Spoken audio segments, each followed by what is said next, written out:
निर्गुण एवं सगुण दोनों प्रकार के ब्रह्म की प्राप्ति नाम से इसी तथ्य पर विचार करेंगे। गोस्वामी जी ने ब्रह्म प्राप्ति के लिए एक सरल उपाय का वर्णन किया है, शास्त्र सम्मत भी है ये, क्योंकि दोनों स्वरूप हमारे लिए देखने में दो लगते हैं, वस्तुतः वो एक ही है। इसको उन्होंने आगे जाके एक कह के बता दिया, एक दारिवत देखिए एको, एक लकड़ी के भीतर अग्नि है और एक अग्नि जो है वो प्रकट हो गई तो जो दिखाई देती है अग्नि मंथन के बाद, लेकिन वो दोनों एक ही है। यदि लकड़ी में रहने वाली आग दिखाई पड़ने वाली आग से अलग होती तो वो मंथन के बाद इस रूप में आती कैसे। अब इस प्रसंग में थोड़ा पहले ब्रह्म के ऊपर हम अपनी दृष्टि डालते हैं। ब्रह्म शब्द का प्रयोग दर्शन में या कवियों ने सबने किया, गोस्वामी जी भी करते हैं। तो ब्रह्म है क्या? तो बृहत्वाद बृंहणत्वाच दो हेतु दिया। एक तो बृहत है, बहुत बड़ा है। बहुत बड़ा है माने उसके यत्ता की, उसकी बड़ाई की, उसके बड़प्पन की। बड़प्पन माने उसके विस्तार की कोई सीमा नहीं है। और दूसरा ये है कि वो बृंहण करता है, नाना रूपों में वृद्धि करता है। जगत के कारण के ऊपर विचार करें कि संसार का कारण कौन है, कैसे ये संसार बना, तो आप लोक में तो देख लेंगे मिट्टी है, कुलाल है, उसने मिट्टी को रौंद के उससे घड़ा बना दिया। लेकिन संसार जो बना, संसार में दो चीजें देखने को मिलती हैं, जड़ चेतन कहिए और आधार और आधेय कहिए। तो जड़ चेतन भी दिखाई देते हैं और आधार आधेय दिखाई देता है। हमको कहीं भी रहना हो तो हम जमीन खोजते हैं, पानी में डूबने वाला वो तलहटी खोजता है कि मिल जाए तो उसको सहारा मिल जाए। तो इसी तरह से हर जगह आधार की जरूरत है। तो आधार ये इस संसार का क्या है?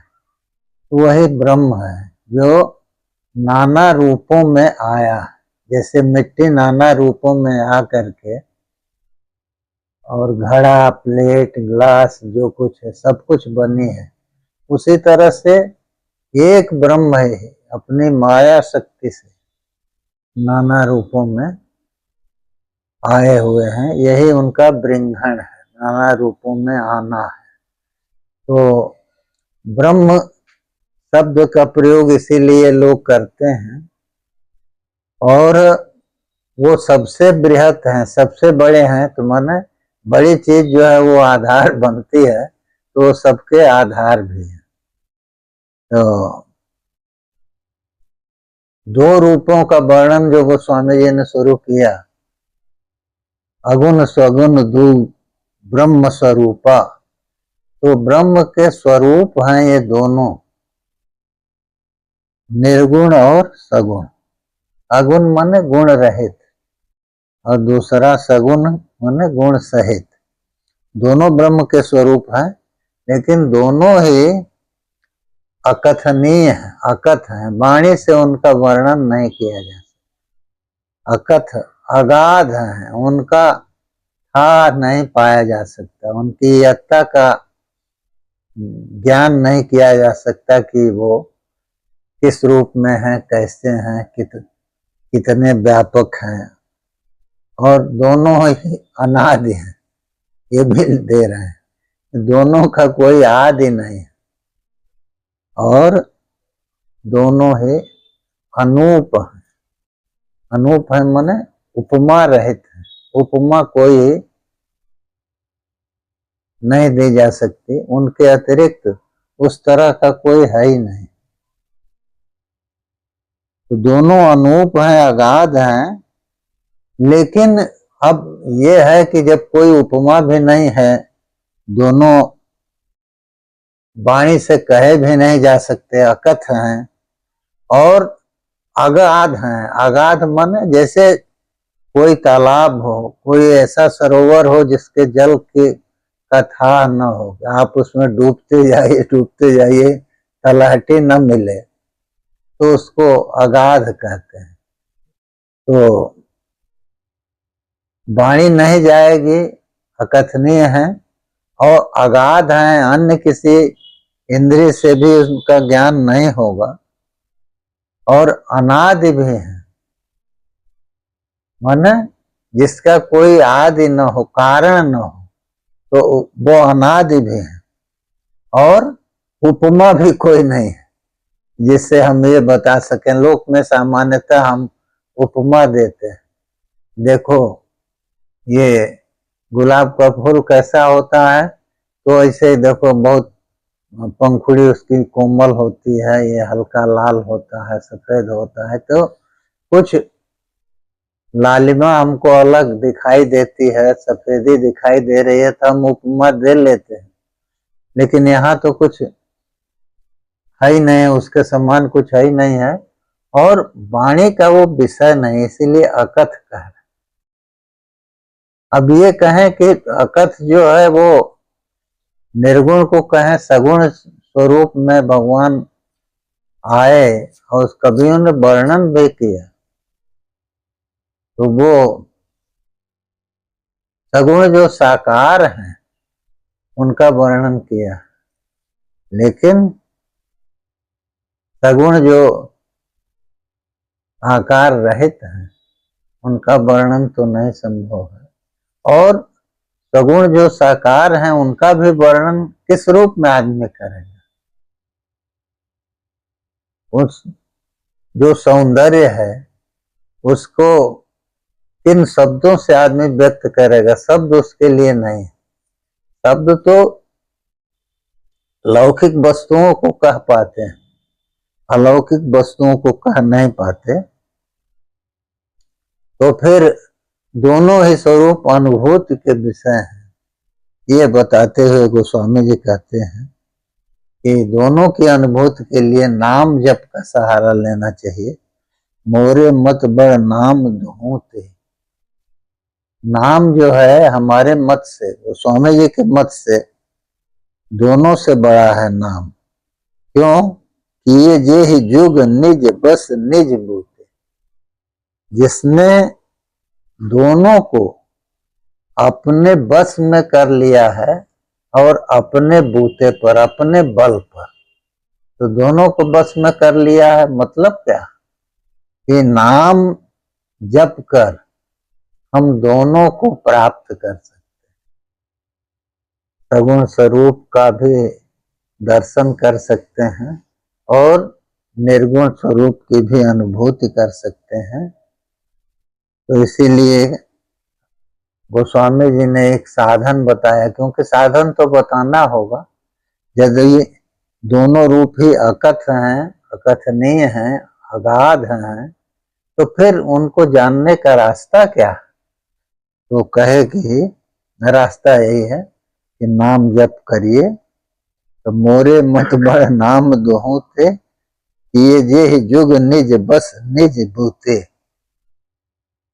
और कहते हैं कि सुजन लोग जो हैं, प्रौढ़ सुजन जन जान जन की, इसको सुजन लोग, सज्जन लोग, हमारे जैसे एक जन की, एक तुच्छ व्यक्ति के प्रौढ़वादिता, हठधर्मिता न समझें। कहूं क्यों? कहूं प्रतीति प्रीति रुचि मन की, तीन चीज कहे कि कहूं प्रतीति, प्रतीति जो है ये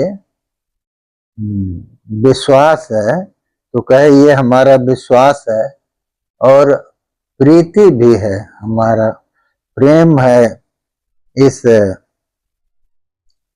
नाम में, नाम की महिमा को हम समझ रहे हैं, तो प्रतीति है, प्रीति है, और रुचि मन की हमारे रुचि भी है।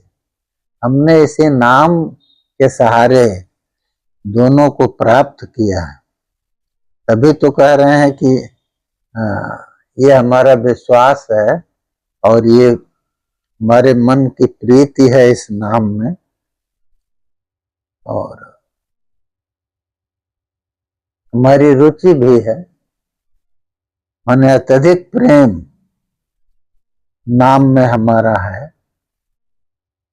एक है कि आपके नाम में प्रेम होने से क्या होगा, आपका मन जो कहता है वो सबके लिए प्रमाण होगा। तो कह रहे हैं कि नहीं, हमारे मन का की बात आप मत मानिए, लेकिन हमको जो प्राप्त हुआ वो सब कुछ प्राप्त हुआ नाम से, तो आप इस नाम का आश्रय करके देखिए, तो देखना तो आपको ही पड़ेगा। हाँ, ये जो है कि दोनों एक दारुवत देखे, एक लकड़ी के भीतर है दिखाई अग्नि, जो दिखाई नहीं दे रही है, वो निर्गुण ब्रह्म है, और एक प्रकट मंथन के बाद जो बाहर दिखाई दे रही है अग्नि, वो सगुण हो। तो सगुण ब्रह्म होता किस लिए है? जैसे अग्नि से, अरणि से मंथन के बाद अग्नि निकाले जाती है, किस लिए? उससे तरह तरह के कार्य होते हैं, चरु बनता है, भोजन बनता है, हर चीज होती है, तो वो हमारे कार्य में आता है।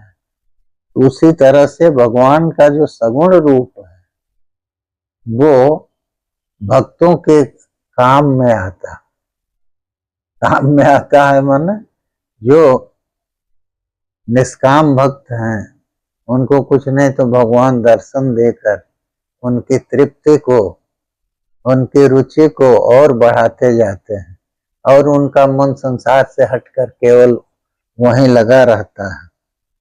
तो इसलिए वो कार्य का साधन करते हैं। और जो निर्गुण ब्रह्म है वो तो आगे उसकी चर्चा उन्होंने किया है ना, कि असप्रभु हृदय अक्षता विकारी, सकल जीव दुख दीन दुखारी। माने अग्नि की तरह, दारुगत अग्नि की तरह भगवान तो सब जगह बैठे हुए हैं, हमारे आपके सबके हृदय में बैठे हुए हैं, लेकिन फिर भी हम दुखी हैं। तो यदि हम उनको नाम जप आदि के द्वारा प्रकट कर सकें तो फिर हमारा यह कष्ट दूर होगा। इसीलिए उन्होंने दोनों ब्रह्म के विचार की तुलना करते हुए कहा, पावक सम युग ब्रह्म विवेक।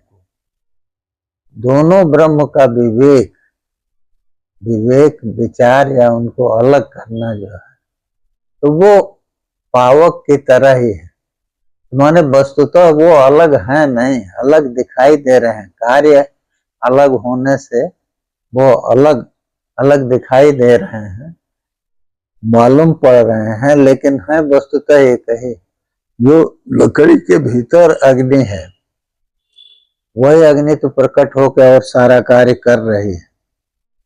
इसीलिए कहा कि उभय अगम युग सुगम नाम, लेकिन दोनों ही अगम, दोनों ही अगम हैं, लेकिन दोनों ही नाम से सुगम है, नाम के द्वारा वो सुगम है, शोभनत अच्छी तरह से उनका ज्ञान हो सकता है। तो इस तरह से कह रहे हैं कि हमने ये बतलाया कि कहे नाम बड़ ब्रह्म राम। नाम जो है वो ब्रह्म राम से बड़ा, माने सगुण साकार रूप में जो राम आए हुए हैं, और जो ब्रह्म रूप में सर्वत्र व्यापक रहा, तो उनका जो सर्वत्र व्यापक स्वरूप है उससे कह रहे हैं कि नाम जो है वो बड़ा है, क्योंकि जो बस में कर ले वही न बड़ा है। इसीलिए कह रहे हैं कि व्यापक एक ब्रह्म अविनाशी सत चेतन घन आनंद राशि। ये ठीक है, भगवान व्यापक हैं, एक हैं, ब्रह्म है। ब्रह्म है माने नाना रूपों में वही आए हुए और अविनाशी भी हैं, कभी उनका विनाश नहीं होता। सत हैं, चेतन है, चेतन घन। चेतन घन है माने चैतन्य ही चैतन्य है, उनके अलावा कुछ नहीं है।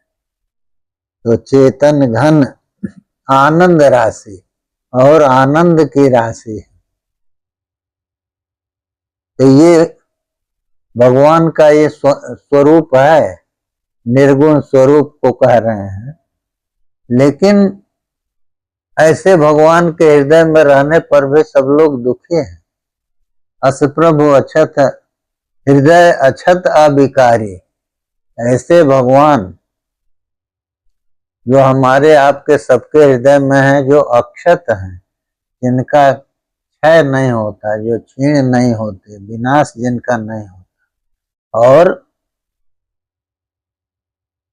जिनमें विकार भी नहीं आता, ऐसे प्रभु के हृदय में ही रहने पर भी सकल जीव जग दीन दुख है।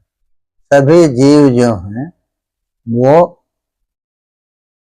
जग में दीन है और दुखी। दीन है माने अपने को क्षीण समझ रहे हैं, हीन समझ रहे हैं, हमारे पास कुछ नहीं है ये समझ रहे हैं, और दुखी हैं। लेकिन नाम निरूपण नाम जतनते सो प्रगटत जिम मोल रतन। कहते हैं कि नाम का निरूपण करने से और नाम का जतन करने से, माने नाम के लिए के जप का प्रयास करने से, नाम का जप करने से तो प्रगटत जिनि मोह। तो वो भगवान भी जो हृदय में हमारे अविकारी अक्षत रूप में है वो भी प्रकट हो जाते हैं, जैसे मोल रतन थे। जैसे रत्न का जो है वो मोल, रत्न के मोल के मूल्य की का प्राकट्य होता है उसकी पारखी के देखने से। पारखी देखेगा तो उसका मूल्य समझता है। उसी तरह से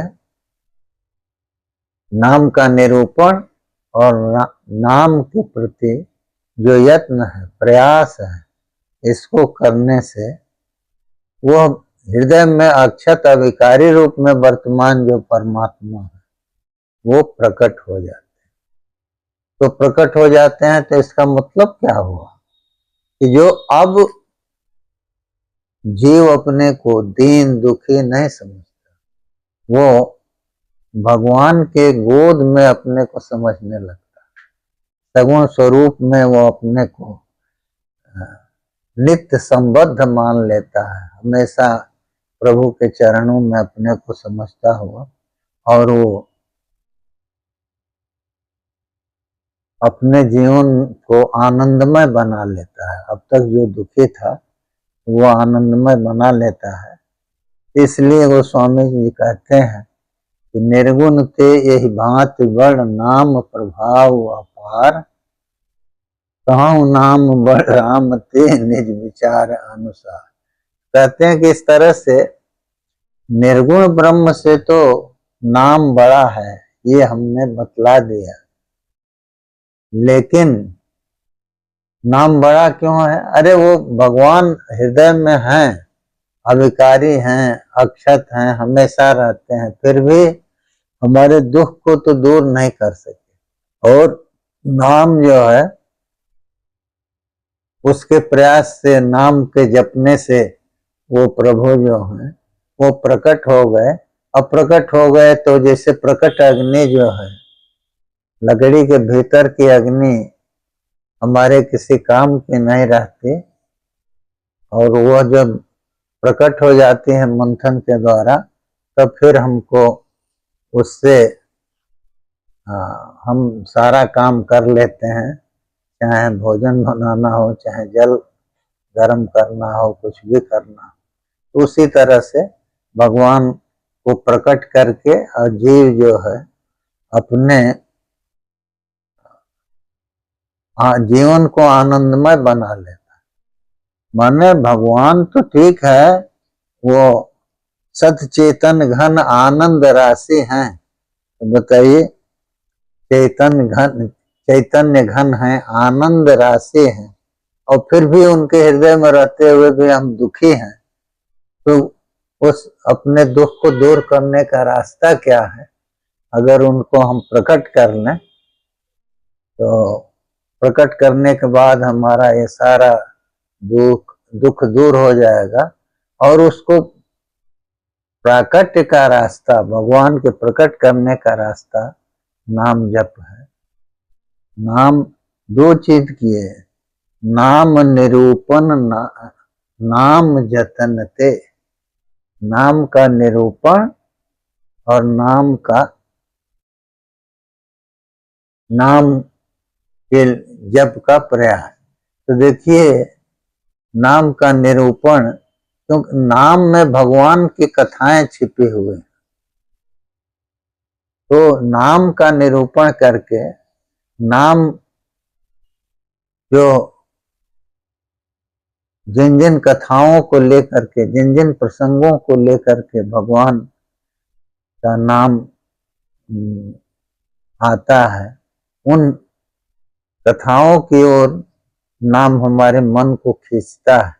तो नाम का निरूपण करके हम उन कथाओं की ओर ले जाके अपने मन को सुधार सकते हैं और उसको भगवान के दर्शन के योग्य बना सकते हैं।